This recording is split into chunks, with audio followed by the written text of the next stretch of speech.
மாணவிக்கு நடந்த இந்த சம்பவம் மிக பெரும் அதிர்வலைகளை ஏற்படுத்தி இருக்கக்கூடிய நிலையில கல்வியாளர் ஜெயபிரகாஷ் காந்தி அவர்கள் நம்முடைய இணைந்திருக்கிறார். அவரிடம் அடுத்த கேள்வியை முன்வைக்கலாம். வணக்கம் திரு ஜெயபிரகாஷ் காந்தி.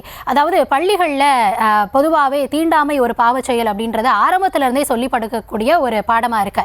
ஆனா இது போன்ற ஒரு சம்பவம் நவீன தீண்டாமையோ அப்படின்ற ஒரு கேள்வி எழுப்புது இல்லையா?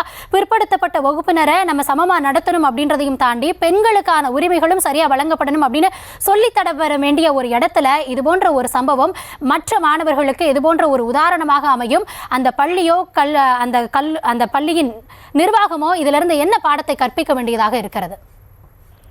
கண்டிப்பா இது முதல்ல ஒரு வரம்பு மீறிய செயலாக நாங்க பார்க்கிறோம். கண்டிப்பா கல்வியில ரிலிஜனோ காஸ்டோ எதுவுமே மைனாரிட்டியோ எதுவுமே பிளே பண்ணக்கூடாது. எல்லாத்துக்குமே ஈக்குவல் ஆப்பர்ச்சுனிட்டி கொடுக்கணும். அதுவும் பெண்களுக்கு மிக முக்கியத்துவம் கொடுத்து பண்ணணும். இந்த மாதிரி நிகழ்வுகள் கடுமையான நடவடிக்கை எடுக்கணும். எப்பவுமே இந்த மாதிரி இது எப்பவுமே நாங்க சொல்றது கண்டிப்பா ஒரு சைக்காலஜிக்கல் ஒரு கவுன்சிலர் கண்டிப்பா தேவை ஒவ்வொரு ஸ்கூலுக்குமே.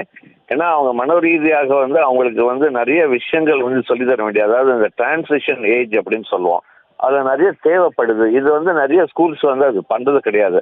கண்டிப்பா ஒரு விசிட்டிங் சைக்காலஜிஸ்ட். திரு ஜெயபிரகாஷ் காந்தி, இந்த தருணத்தில் இணைப்பில் வந்தமைக்கு நன்றி. உங்களுடைய கருத்துக்களுக்கு நன்றி. ஒரு